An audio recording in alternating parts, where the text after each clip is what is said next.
સૌથી વધારે મહત્વનું સાતે ક્ષેત્રનો કોઈ રાજા હોય તો એ છે દેવદ્રવ્ય. અને એ દેવદ્રવ્ય જો સુરક્ષિત હોય તો આ કર્તવ્યની અંદર છે દેવદ્રવ્યની અભિવૃદ્ધિ. એ કેવી રીતે થાય? દેવદ્રવ્યની અભિવૃદ્ધિ માટે આપણા શાસ્ત્રકાર ભગવંતોએ શું શું રસ્તા બતાવ્યા? એ દેવદ્રવ્ય જે છે ને એ આત્માને તરવાનું સૌથી મોટું સાધન છે.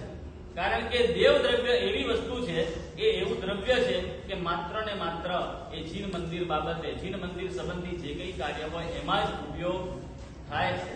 જેમ કે જીન પ્રતિમા હોય, જીન મંદિરનું નિર્માણ હોય, કોઈ પ્રાચીન જિનાલય હોય અને એનો જીર્ણોદ્ધાર કરવો હોય, પરમાત્માની આંગી બનાવી હોય, આ પ્રકારે પરમાત્મા સંબંધી જે કંઈ કાર્ય હોય એ જ માત્ર એ દેવદ્રવ્યની અંદરથી કરવામાં આવે છે. આપણી આજે વર્ષો જૂની પરંપરા પ્રભુ મહાવીરથી લઈને અત્યાર સુધી જે ચાલ્યા હતા અને એમાં આપણને જે આ જિનાલયો મળ્યા, આ જે પરંપરા છે ને એ વચ્ચે જોખમમાં મુકાઈ ગઈ.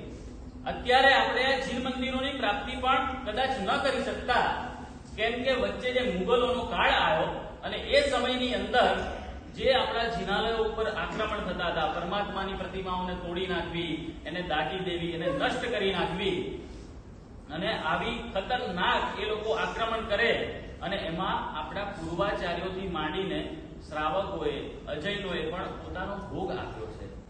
અને એવી અદ્ભુત પરંપરા કે જે એ વખતે પ્રાણના ભોગે રક્ષા થતી હતી અને અત્યારના આપણને કેવું સુંદર મજાનું વાતાવરણ મળી ગયું.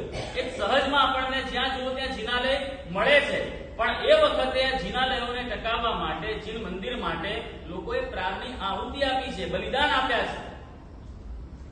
આ શત્રુંજય ઉપર જે આપણને જીન મંદિર મળ્યું, એ જીન મંદિર કદાચ આપણને ન મળ્યું હોત જો પેલા બારોટો પેલા અલ્લાઉદ્દીન ખિલજીની સામે ચઢ્યા ના હોત ને એ લોકો, તો આપણને આજે શત્રુંજય ગિરિરાજ ઉપર જિનાલય છે ને એ જીન મંદિર પણ ના મળ્યું. આપણે બહુ અત્યારના ખુશી ખુશીથી યાત્રા કરીએ છીએ, આપણને કોઈ પણ પ્રકારની બીજી તકલીફ પડતી નથી, માત્ર ઉપર ચડીએ છીએ એટલું જ કષ્ટ છે. પણ એ વખતનો સમય એવો હતો કે ત્યાં આગળ જવું ને એટલે સમજી લેવાનું કે જો કદાચ જીવતા પાછા આયા તો ઠીક, બાકી મૃત્યુ નિશ્ચિત છે. એ અલ્લાઉદ્દીન ખિલજીએ શત્રુંજય ગિરિરાજ ઉપર આક્રમણ કર્યું ત્યારે પેલો શત્રુંજય ગિરિરાજની ઉપર ગાવા વાળો, પરમાત્માના દરબારની અંદર ગાવા વાળો, કવિતાઓ લખવા વાળો એક બારોટ, અને એ બારોટે આખી બંડ પોકારી કે આપણે બારોટોએ ભેગા થઈને આ ગિરિરાજને, આ શત્રુંજયના આદિનાથ દાદાને બચાવવાના છે.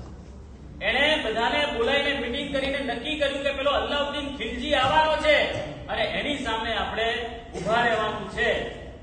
તો બધા કહે છે કે એની જોડે તો બહુ મોટી સેના છે, એકદમ હિંસક અને ક્રૂર છે કે એ આપણો કચ્ચર ઘાણ કાઢી નાખશે, આપણે જિનાલયને કેવી રીતે બચાવી શકીશું, આ ગિરિરાજની રક્ષા કેવી રીતે કરીશું? એ દાદા બારોટ એ કહે છે કે ભાઈ આપણને ખબર છે કે આપણે કોની સામે ઉભા રહેવાનું છે, આપણે એની સામે ટકી નથી શકવાના એ પણ ખબર છે, પણ આપણે પ્રાણના ભોગે એક પછી એક છે ને એની તલવારની સામે ચાલીને આપણે જવાનું છે અને એક પછી એક આપણા માથા વઢાશે. એ જ હું વાત કરવા માટે આવ્યો છું. જેની મરવાની તૈયારી હોય આ તીર્થ રક્ષાના કાજે, આ જીન મંદિરના માટે, એ જ આ મીટિંગની અંદર હાજર રહેજો, બાકી દરવાજા ખુલ્લા છે, જતા રહેજો. આ કોણ કહે છે? બારોટ, જૈન નહીં, બારોટ. બહુ વિચારવા જેવી વાત છે. એ બારોટને રોજ પરમાત્માના ગીત ગાન કરતા કરતા, પરમાત્માની ભક્તિ કરતા કરતા પરમાત્મા જોડે એવી લગન લાગી ગઈ કે આ ભગવાન મારા છે. જ્યારે આ ભાવ હૃદયની અંદર પ્રગટ થાય ને કે આ મારા છે, એના માટે આપણે જાન પણ કુરબાન કરવા માટે તૈયાર થઈ જઈએ છીએ ખુશી ખુશી કે આ પરમાત્મા આપણા છે, આપણે એનું ખાઈએ છીએ, ઉપર ગીત અને સંગીત વગાડીએ છીએ, કંઈક કવિતાઓ પરમાત્મા માટે લખીએ છીએ, તે પરમાત્માના કારણે આપણું શાસન ચાલે છે, આપણે રોટલો રહીએ છીએ, આપણા શરીરની અંદર જે કોઈ લોહી અત્યારના વહી રહ્યું છે ને એ પરમાત્મા આદિનાથના નામનું છે. એટલે આપણા લોહી એમના માટે કામ લાગવા જ જોઈએ, નહીં તો પછી આપણું આ લોહી નહીં, આ પાણી છે. એ બારોટોની મીટિંગની અંદર બધા તૈયાર થયા અને ત્યારે એ દાદા બારોટની પુત્રી સુજાણ, હવે ઘણા બધા એવા હતા કે કાયર હોય, લોકોને મૃત્યુનો ડર હોય, એ મૃત્યુના ડરના કારણે ઘણા બધા લોકો નક્કી કર્યું કે આપણે તો અહીંથી હવે જગ્યા છોડીને જતા રહીએ. જો અહીંયા રહીશું અને કે કામમાં નહીં આવીએ તો પણ નાલેસી થશે, એના કરતા કે અહીંથી જતા રહેવામાં શાન છે આપણી. પેલા દાદા બારોટની પુત્રી સુજાણ, એનો પતિ અમર એ બિસ્તરા પોટલા બાંધતો હોય છે. એ બિસ્તરા પોટલા બાંધતો હોય છે ને પેલી સુજાણ ઘરમાં પહોંચે છે કે આ શું કરો છો તમે પતિદેવ? તમે પણ કે આ કાયરોની જેમ કે ભાગવાનું પલાયન વૃત્તિ કરી રહ્યા છો. અરે કે સુજાણ તું સમજ, આ પલાયન વૃત્તિ નથી, આ પેલો અલ્લાઉદ્દીન ખિલજી છે, કઈક બુદ્ધિ ચલાય કે આપણે એની સામે લડી નથી શકવાના, મરી જ જવાના છીએ અને મારે તો તારી સાથે જીવવું છે. શું કરવું છે? મારે તારી સાથે જીવવું છે. હજી તો કે લગ્નને 7 દિવસ થયા છે, ન્યુ મેરિડ કપલ છે. જે લગ્નને હજી 7 જ દિવસ થયા છે એ પેલા દાદા બારોટની પુત્રી એના મુખમાં શબ્દો છે, અરે કે તમે કે મારા માટે મારામાં મોહી પડ્યા છો કે આ દાદા માટે પ્રાણ આપવાના છે. મારા દાદા શું કહે છે? એ કે આપણે આ પરમાત્માના કારણે જીવતા છીએ અને જો એના માટે આપણે આ જીવન ના ખપાવીએ ને તો આપણા જેવું કોઈ કાયર નથી. તમે કાયરતાપૂર્વક કાર્ય કરી રહ્યા છો. અને આ વાતના કારણે, આ શબ્દોના કારણે પેલો અમર નક્કી કરે છે કે મારે પણ આ જ માર્ગે જવું છે અને મારે દાદા આદિનાથ માટે, આ શત્રુંજય ગિરિરાજ માટે ખપવું છે. પેલો અલ્લાઉદ્દીન ખિલજી આવે છે અને ચડાઈ કરે છે. તો કે તમારે ચડાઈ કરવાની કાંઈ જરૂર નથી, અમે લોકો સામે ઊભા છીએ, તમારી જેટલી ઈચ્છા હોય ને એટલાના માથા વાળો. આ દાદા બારોટ જે આખી બારોટ કોમની અંદર પ્રાણ પૂર્યા અને એક જોમ જગાડ્યું કે આ દાદા આપણા છે. એક પછી એક પેલો અલ્લાઉદ્દીન ખિલજી, એને હાહાકાર કરવામાં મજા આવતી હોય છે, એને આક્રમણ કર્યા પછી લોકોની ચિત્કાર સાંભળવામાં મજા આવતી હોય છે. એક શૈતાની આનંદ, એક ક્રૂરતાનો આનંદ એને લેવો હોય છે, પણ એ મળતો નથી. સામે આવે છે કે લો માથા વાળો લો. પછી એક પછી એક કેટલા 51 બારોટોના માથા વળી ગયા. કેટલા? અને એમાં સૌથી પહેલી અમર અને સુજાણ, જે 7 દિવસ હજી તો લગ્ન જીવનને થયા છે, એ 7 દિવસનું ન્યુ મેરિડ કપલ એ પોતાની જાતને તલવારની સામે ધરી દે છે. પહેલા એમના કપાય છે, બાકીના 51 માથા આ પ્રાણના ભોગે આ શત્રુંજય ગિરિરાજ ઉભો રહ્યો.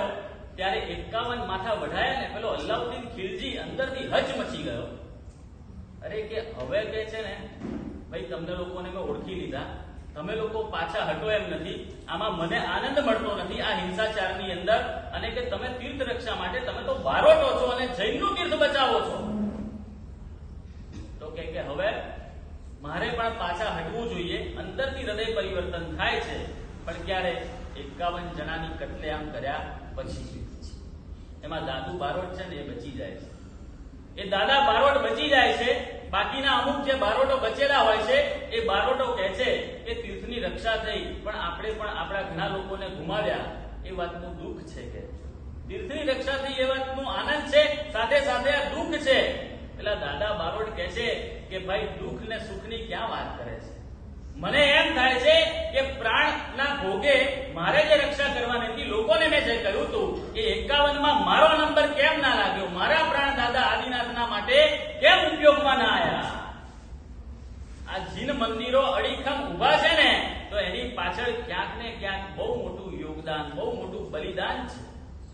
અને એ સમયે જ્યારે આવા આક્રમણો થતા હતા ત્યારે સૌથી વધારે પ્રમાણમાં દેવદ્રવ્યની જરૂર પડતી હતી.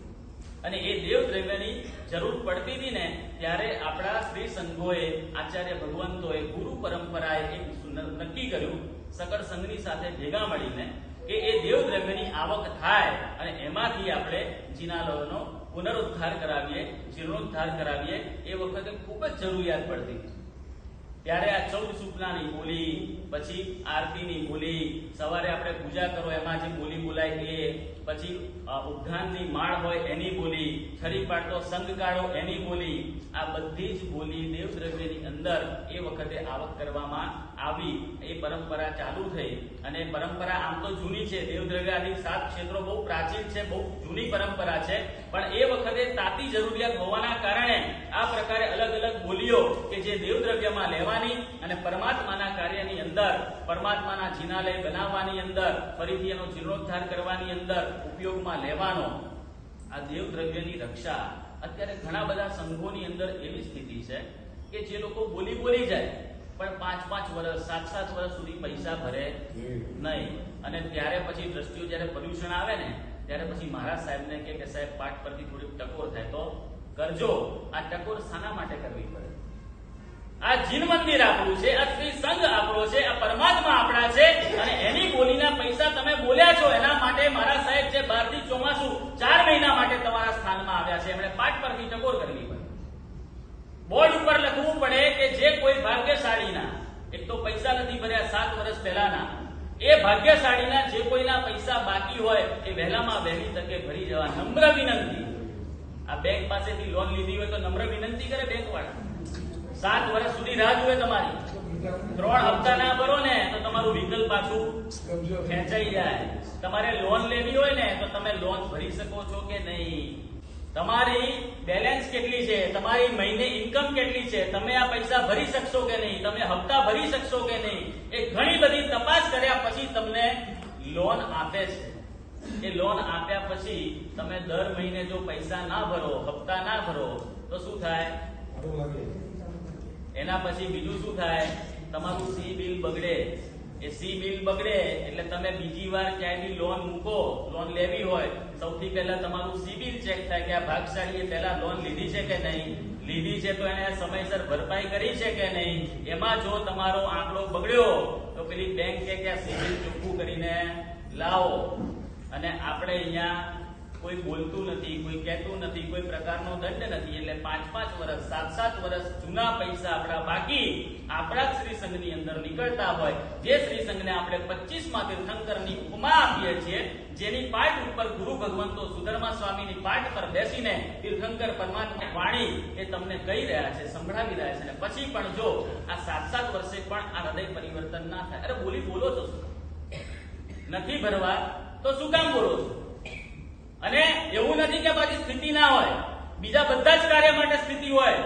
એ 7 વર્ષથી જીવે છે લોકો તો, અને અમુક લોકોની સ્થિતિ ના હોય ને ત્યાં આગળ સંઘ ત્યાં પણ શાંતિ રાખે છે, નથી રાખતા એવું નહીં. પણ જે લોકો સારા પૈસા વાળા લોકો એને સંઘ જોડે કંઈક ને કંઈક અંટસ પડી હોય, એને કોની જોડે કે ભાઈ કોઈ ટ્રસ્ટીએ કોઈ ક્યારેક માઠું કહી દીધું, કંઈક ખરાબ કહી દીધું, અને એમાં જે ઝઘડા ઉભા થયા હોય, એમાં જે ખોટું લાગ્યું હોય ને એના કારણે મનની અંદર એક ગાંઠ વાળીને એ લોકો પૈસા ના ભરે.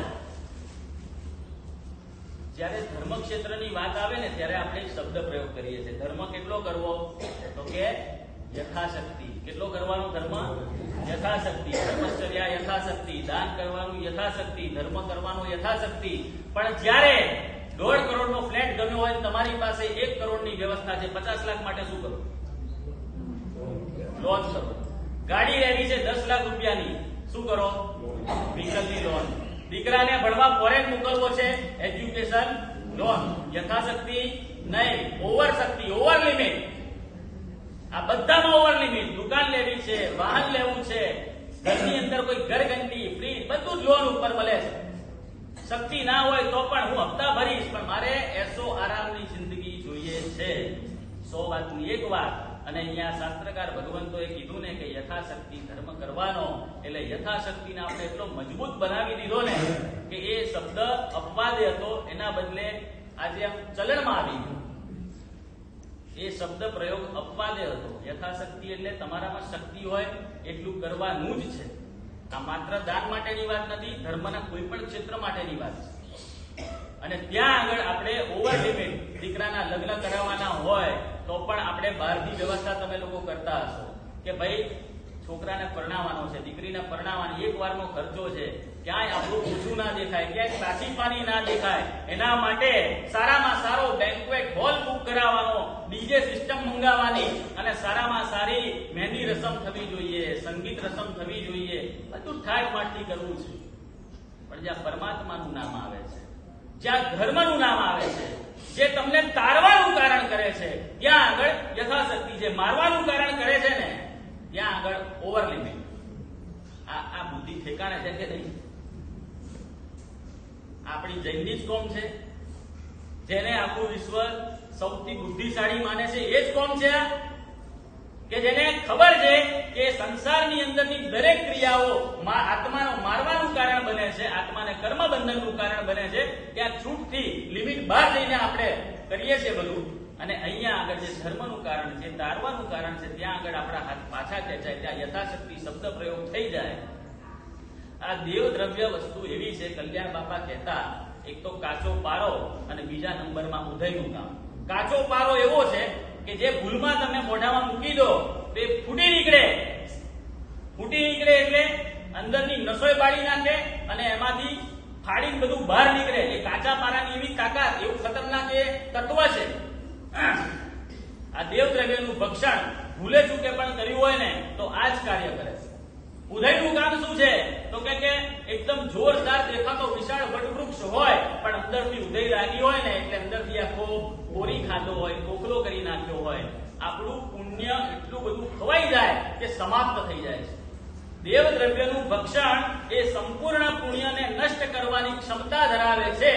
દેવ દ્રવ્યનો એકમાત્ર પૈસો જો ભૂલમાં પણ આપણી પાસે આવી ગયો ને તો એ ભક્ષણનો દોષ જાણે અજાણે પણ લાગ્યો હોય ને તો કિંમતો એની બહુ ભારે ચૂકવવી પડે છે.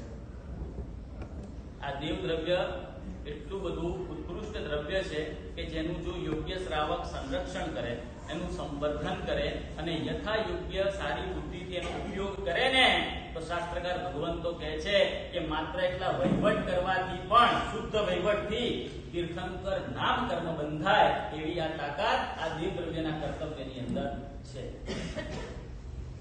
પેલા કુમારપાળ મહારાજા સંઘ કાઢે છે, છરી પાડતો. એ છરી પાડતો સંઘ કાઢે છે, પોતે સંઘપતિ છે.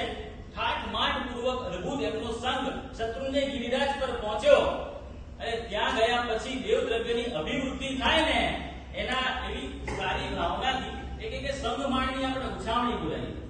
તેના માટે તો કે દેવ દ્રવ્યની અભિવૃદ્ધિ થાય, શત્રુંજય ગિરિરાજમાં આવક થશે, એનાથી સારા સારા જીન મંદિરના કાર્યો થશે. હવે પોતે સંઘપતિ હતા, પોતે રાજા હતા, એ ધારતા તો માળ પહેરી શકતા હતા. સંઘપતિના અધિકારમાં આવે કે ભાઈ અમને ઈચ્છા હોય તો એ માળ પહેરી પણ શકે છે, પણ એમણે ઉદારતા રાખી કે કદાચ કોઈ વધારે બોલશે અને ધારો કે કોઈ બીજો વધારે ના બોલે પણ જ્યારે સામે બોલી બોલાશે તો મારું વધારે બીજું દ્રવ્ય પણ આ આની અંદર કામ લાગશે. હવે કુમારપાળ મહારાજા બોલી બોલવાનું ચાલુ કરે છે. 2 લાખ સોનામાં 2 લાખ સોનાથી ચાલુ કર્યું એટલે એમનો જ મંત્રી વાઘભટ ઉભો થયો. સામે એ બોલે છે, ડબલ કરતા જાય. 2 લાખ સોનામાં, 4 લાખ સોનૈયા, 8 લાખ સોનૈયા, 16 લાખ સોનૈયા. કોણ રાજા અને મંત્રી સામ સામે. રાજા અને મંત્રી સામ સામે. તમારા ક્યારેક અહીંયા બોલી બોલવાની હોય ને, હવે ધર્મ સંકટ ત્યારે થાય, બધા સમજી ગયા. અરે ધર્મ સંકટ નથી, બોલાય. આ તો જીન શાસન છે. અભિવૃદ્ધિ ક્યાં થવાની છે? પરમાત્માના ખાતામાં થવાની છે. તમારું દ્રવ્ય ક્યાં વપરાવાનું છે? પરમાત્માના સુકૃતની અંદર વપરાવાનું છે. તમને એમ થાય કે ભાઈ આ તો મારો સાડુભાઈ બોલે છે ને મારે સામે બોલાય નહીં. અરે બોલાય, ના બોલાય એવું કઈ નથી. એમાં કોઈ ડિવેલ્યુએશન નથી થતું, એમાં કોઈ અપમાન નથી થતું. આવું મનમાં જે ગ્રંથિ છે, દરેકના મનમાં, દરેક સંઘોની અંદર અમે જોઈએ છીએ. પણ આ વસ્તુ ખોટી છે. આ ધર્મનું ક્ષેત્ર છે, તમારું વ્યવહારનું કે સંસારનું ક્ષેત્ર નથી. તમે સામે બોલી બોલશો ને તો પણ અભિવૃદ્ધિ તો ધર્મની જ થવાની છે. એમાં ક્યાંય માથું લગાડવાની જરૂર નથી, કોઈ અપમાનનો ભાવ લાવવાની જરૂર નથી. એ ઉપરથી સુકૃત થવાનો, અનુમોદનાનો ભાવ લાવવાની જરૂર છે. મનમાંથી આ ગ્રંથિ હોય તો કાઢી નાખજો અને ક્યાંક અટકાતા હોય કે ભાઈ હવે મારે બોલી ના બોલાય તે મનમાંથી વહેમ દૂર કરીને પણ જો શક્તિ હોય તો ધર્મ ખાતે આ તમારી બોલી બોલવાની. અહીંયા આગળ વાઘભટ મંત્રી અને કુમારપાળ મહારાજા સામે રાજા અને મંત્રી એક પછી એક બોલી બોલે અને પાછળથી એક શ્રાવક એવું કહે છે કે 1.25 કરોડ સોનૈયા. સભામાં છેલ્લે પાછળ ખૂણામાંથી અવાજ આવ્યો કે 1.25 કરોડ સોનૈયા. આ 8 લાખ 16 લાખ 32 લાખ લાખો વાળી વાત બંધ, સીધી કરોડમાં પહોંચી ગઈ. અને કે સંઘમાળની અંદર આ 1.25 કરોડ સોનૈયા બોલનારો માણસ છે કોણ? પેલા કુમારપાળ રાજાને આશ્ચર્ય થાય છે કે પાછળથી હજી આગળ જાજમ પર બેઠેલા હોય. આપણે ત્યાં એવું હોય છે કે જે પૈસા ખર્ચનારા હોય એ લોકો આગળ આવીને સંઘમાં બેસતા હોય. છેલ્લે બી આવ્યો હોય ને તોય કે અરે સાહેબ શેઠ તમે તો આગળ આવો આવો. આ શું છે? શેના માટેનું સન્માન છે? ખરું કેજો, એ સાધર્મિક છે એટલે સન્માન છે કે પછી એ પૈસા વાળો છે એટલે સન્માન છે? આ ધર્મ ક્ષેત્ર છે, આ પૌષદશાળા છે. અહીંયા જે સામાયિક લઈને બેઠો હોય ને કટાશના ઉપર, એ પહેલી હરોળમાં હોય. એમાં પૈસા વાળા હોય, પૈસા વગરના હોય, કાંઈ જોવાનું નથી. આ ધર્મ ક્ષેત્ર છે. જે ધર્મ કરશે એ નંબર 1 છે, એનું સ્થાન અહીંયા નંબર 1 છે. પણ સિસ્ટમ થઈ ગઈ જુદી. પારણા કરવાના હોય, 28 પારનું, 65 પારનું. અત્યારે બધી જગ્યાએ સારું દેખાડવા માટે હોટલોની અંદર પારણા થાય. અમે કે સાહેબજી આખું જૈન મેનુ તૈયાર કરાયું છે. તમારું જૈન મેનુ ત્યાં જે અભક્ષ બને છે એક તપેલામાં તમારું જૈન મેનુ બનવાનું છે. તમારા આટલા ઉત્તમ તપ ધર્મની જે અનુમોદના થવી જોઈએ, જેનાથી લોકોને પુણ્ય બંધાવવું જોઈએ, જે અનુમોદના કર્યા પછી એમની અંદર પણ એ ભાવ થવા જોઈએ કે મારે પણ આવું તપ કરવું છે. એ આખો તપનો પર્યાય, આખી તપની અનુમોદના, તપનું આખું પુણ્ય, તપ દ્વારા થયેલી કર્મ નિર્જરા બધું સાફ થઈ જાય છે. કારણ કે હોટલોની અંદર, બેન્ક્વેટ હોલની અંદર જ્યારે તમે પારણા કરો, એ પ્રસંગ રાખો છો ને, ત્યારે ત્યાંની ચક્કાચોંધ જોઈને લોકોના મનની અંદર માત્ર એટલું આવે છે કે આપણે પણ કોઈ પ્રસંગ કરીએ ને તો આવી ચક્કાચોંધ થવી જોઈએ, આવો ઠાઠમાઠ થવો જોઈએ. ત્યાં તપસ્યાનો કોઈ પર્યાય જ નથી. ધર્મ કઈ તરફ જઈ રહ્યો છે? આ દેવ દ્રવ્ય છે ને, ઉત્કૃષ્ટમાં ઉત્કૃષ્ટ ક્ષેત્ર છે. પાછળથી પેલા કુમારપાળ મહારાજા બોલાવે છે, અરે ભાઈ ભાગ્યશાળી તમે કોણ છો? અહીંયા આગળ આવો, મારે તમને મળવું છે. એક શ્રાવક પાછળથી ઉભો થઈને આગળ આવે છે. એના દેદાર જુએ છે, લગર વગર કપડા પહેર્યા છે અને કોઈ ઠેકાણા નથી.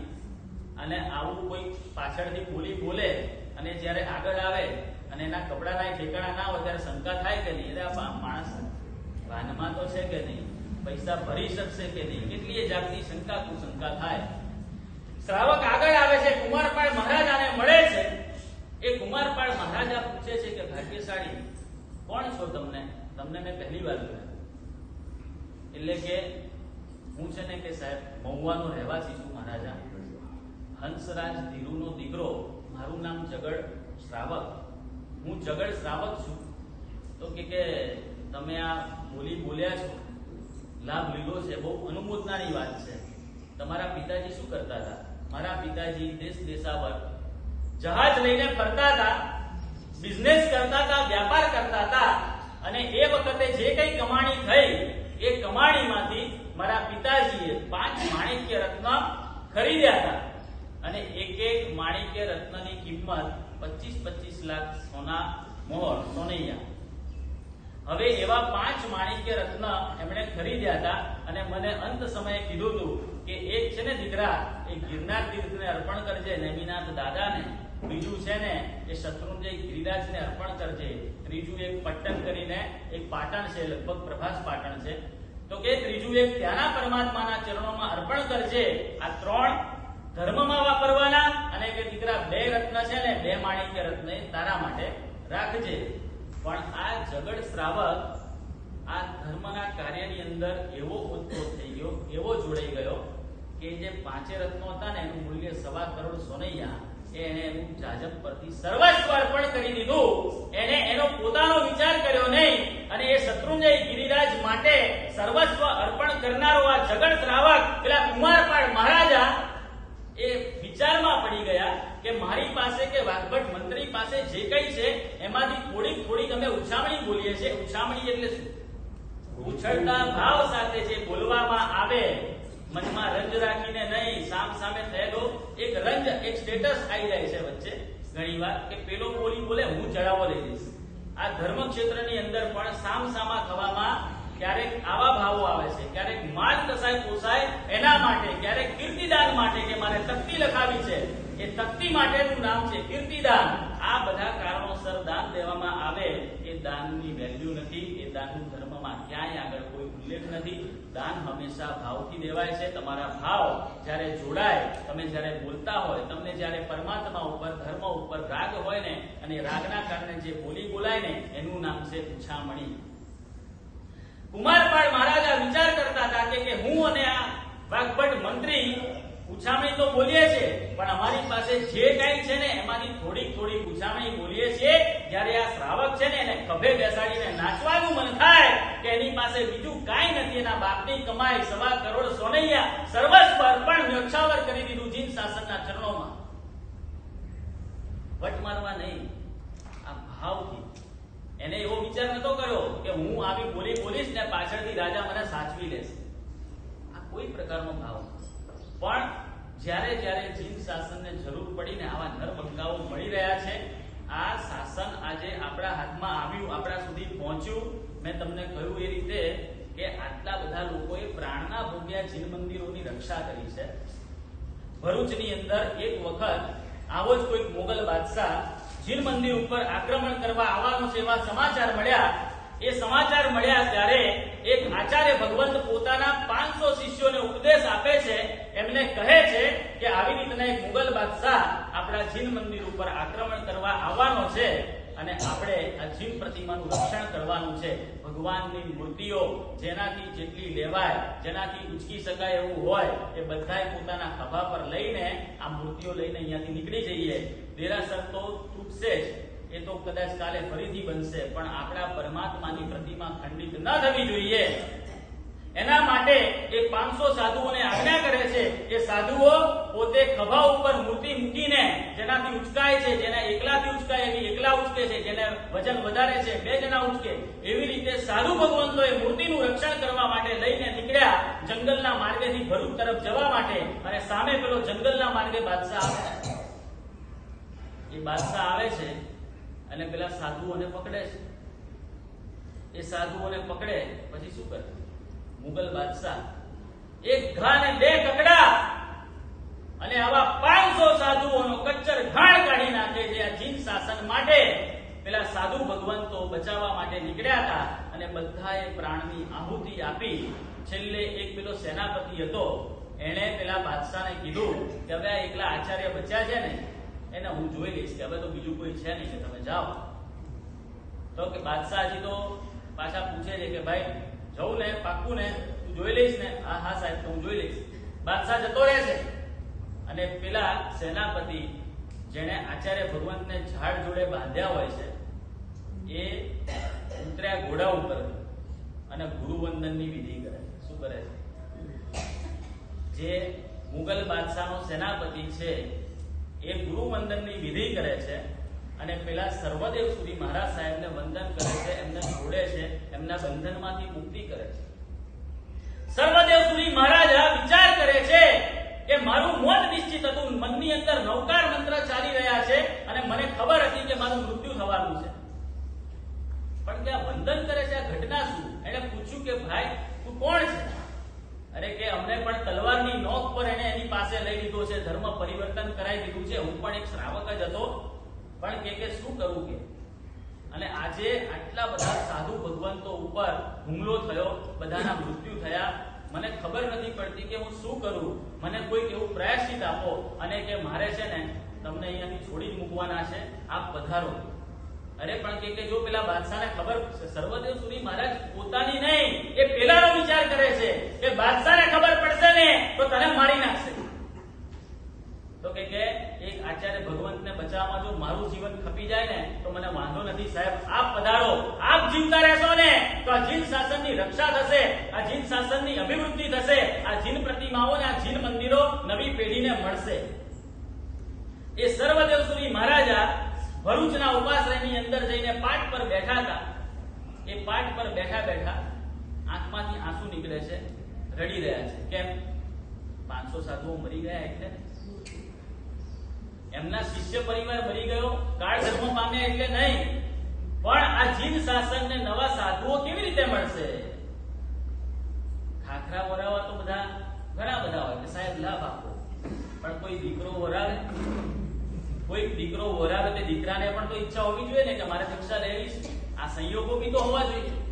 માતા પિતાની કદાચ રજા હોય, દીકરાની ઈચ્છા ના હોય, દીકરાની ઈચ્છા હોય, માતા પિતાને મોહ હોય, કોઈ રજા ના આપે.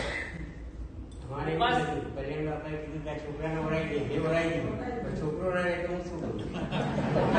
તમારે અહીંયા મોકલવો જોઈએ ને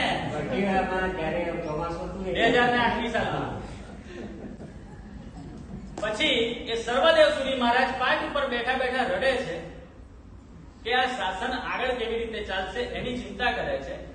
શ્રાવકો આવ્યા અને સહજ કે ભાઈ ઉપાશ્રયમાં ગુરુ મહારાજ હોય એટલે જીન મંદિરમાં સેવા પૂજા કરીને ઉપાશ્રય છે ગુરુ વંદન કરીને લગભગ ઘરે જતા હોય બધા. પાઠ ઉપર બેઠેલા આચાર્ય ભગવંત રડે છે, શ્રાવક જુએ છે. શ્રાવક કે સાહેબ આપને શેનું દુઃખ, આપની આંખમાં આંસુ શેના માટે, આપ તો બીજાને અભયદાન આપો છો તો આપ તો ભય રહિત જ હો, તો કે આપને શેનું દુઃખ છે. તો એમણે બધા સંઘવાળાઓને ભેગા કર્યા અને કીધું કે આ રીતની ઘટના બની છે અને કે એના માટે હવે શું કરવું. આજે જીન શાસનની અંદર એક સાથે એક સમયે 500 સાધુઓ ઓછા થયા.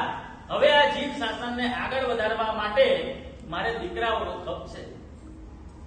શ્રી સંઘે કદાચ જીન શાસનની અંદર ઇતિહાસનો પહેલો પ્રસંગ કે કોઈ મંદિરના દેરાસરના ઉપાશ્રયના વહીવટ માટે નહીં, પણ એ મીટિંગ કયો શ્રાવક દીકરો અર્પણ કરશે, કયો દીકરો જીન શાસનને સમર્પિત થવા તૈયાર છે, એના માટેની સર્વપ્રથમ મીટિંગ એ ભરૂચની અંદર ભરાણી. અને એ વખતે લગભગ 35 દીકરાઓ જીન શાસનને મળ્યા.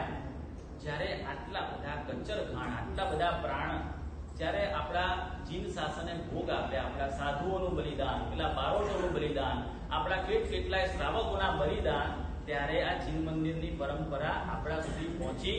આપણને આજે જીન મંદિર અને પરમાત્માના પ્રતિમા છે ને આમ સહજતાથી મળી જાય છે. ઘરની બાજુમાં દેરાસર હોય ને તો એ શ્રાવકોની કમ્પ્લેન હોય કે સાહેબ દીકરો છે ને દર્શન કરવા નથી જતો. અરે દીકરાને ખબર નથી, કારણ કે મફતમાં મળી ગયું છે. એ નૌકાર મંત્ર હોસ્પિટલમાં જન્મ્યો અને એની માએ સંભળાવી દીધો એટલે નૌકારની કિંમત નથી, આ જીન શાસનની કિંમત નથી. જે વસ્તુ મફતમાં મળે ને એની કોઈ કિંમત હોતી નથી. બહાર સેમિનાર થાય ને ત્યાં 3000 માણસ હોય, 3500 રૂપિયા ફી હોય અને 3 દિવસનો સેમિનાર હોય અને ત્યાં આગળ બધા નામ ફૂલ થઈ જાય. અહીંયા આગળ મારા સાહેબ વ્યાખ્યાન મફતમાં આપે એટલે શ્રાવકોને કોઈ કિંમત હોતી નથી. કોણ આવશે તો કે બડે બુजुर्ग આएंगे, બાકી નવું જનરેશન કેમ નથી આવતું એને કિંમત સમજાવવી પડે છે. મેં વચમાં ગુરુદેવને એકવાર કીધું હતું કે આપણે છે ને વ્યાખ્યાન 1 કલાકનું આપીએ ને એ મફત આપીએ એટલે ડિવેલ્યુએશન થતું એવું લાગે છે. એટલે આપણે છે ને મિનિમમ ચાર્જ 10 રૂપિયા પ્રભાવના આપવાની નહીં, લેવાની, સંઘમાં અર્પણ કરી દેવાની. પણ જેને વ્યાખ્યાન સાંભળવા આવવું છે 10 રૂપિયા. ઊંધી સિસ્ટમ. ક્યારેક ક્રાંતિ કરો, વિરોધ થશે, પણ એ ક્રાંતિ એવી તો અંદરથી આખું પરિવર્તન લાવશે ને કે લોકોને જીન આગમનું જ્ઞાન છે ને એની કિંમત સમજાશે. આ મફત નથી. લોકોએ કેટલાય પ્રાણ આપ્યા ને ત્યારે આપણા સુધી પહોંચ્યું છે. આપણી જોડે બહુ બધા આગમો હતા, એમાંથી આપણી જોડે 45 જ વધ્યા છે. આ જીન શાસન, આ જીન મંદિર, જીન પ્રતિમા, આ દેવ દ્રવ્યનું કર્તવ્ય તમને પહેલા પણ કહ્યું કે જો એનો યોગ્ય ગુરુ ભગવંતો પાસે તમારે જાણવાનું કે દેવ દ્રવ્યનો ઉપયોગ કેવી રીતે થાય, એનું રક્ષણ કેવી રીતે થાય. તમારા કોઈ સગા સંબંધીના દેવ દ્રવ્યના પૈસા બાકી હોય, કોઈ મિત્રના પૈસા બાકી હોય, તમારે શાંતિથી પ્રેમથી એને સમજાવવાનો. તમારે એવું નહીં વિચારવાનું કે હું પૈસા માટે કહીશ તો હું અડખામણો થઈશ. આ તમે દેવ દ્રવ્યની અભિવૃદ્ધિ જ કરવાના છો. તમે ધારો કે પૈસા નથી વાપરી શકતા તો કોઈને કહીને પણ તમે આંગળી ચીંધ્યાનું પુણ્ય લઈ શકો છો.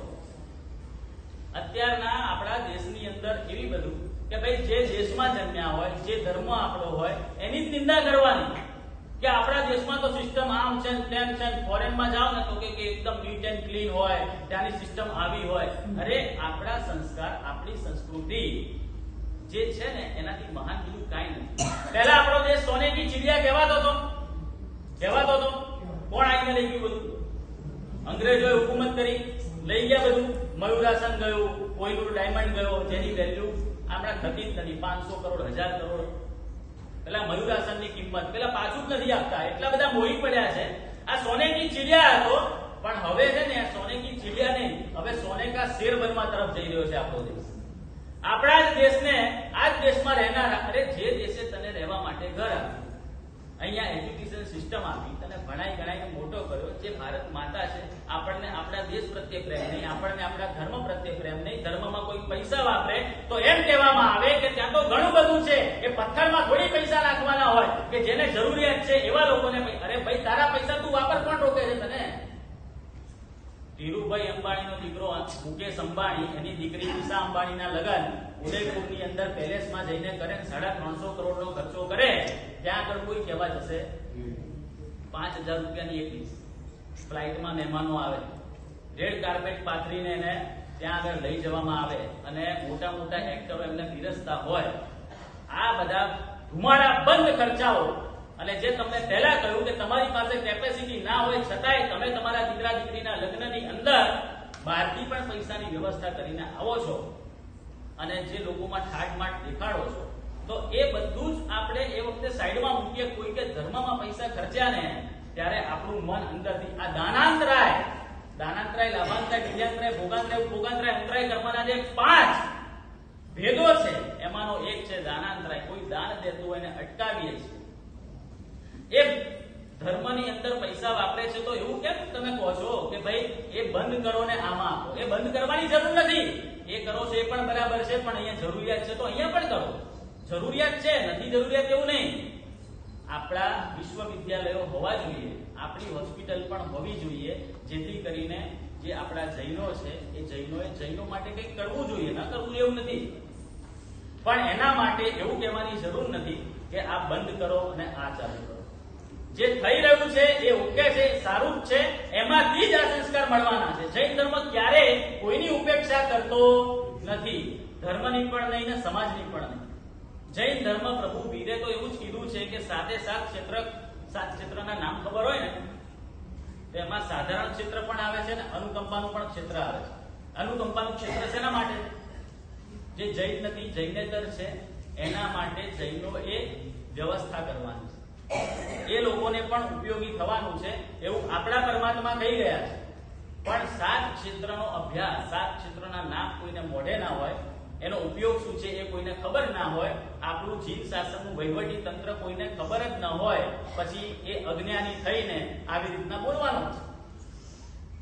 તો દેવદ્રવ્યની આવી ઉત્તમ પ્રકારે ધર્મ રક્ષા કરવાની છે, એમાં અભિવૃદ્ધિ કરવાની છે. કાલે સુખનાજીની બોલી પણ બોલાશે, એની અંદર શક્તિ ગોપીવા વિના તમારી જેટલી તાકાત હોય એટલું એમાં યોગદાન આપવાનું છે, ઉછળતા ભાવ સાથે આપવાનું છે. કારણ કે પરભવનું ભાથું છે, આ અત્યારના દેખાડો નથી. આનાથી જે પુણ્ય ઉપાર્જન થશે પર આવતી ગતિની અંદર, પરભવની અંદર તમારી સાથે પણ આવવાનું છે. તો દેવદ્રવ્યની રક્ષા, દેવદ્રવ્યની અભિવૃદ્ધિ આવી રીતે એકદમ આનંદપૂર્વક કરજો. એ જ એકની એક શુભાભિલાષા. મારી ઉગડે ત્યાં ગુરુજીને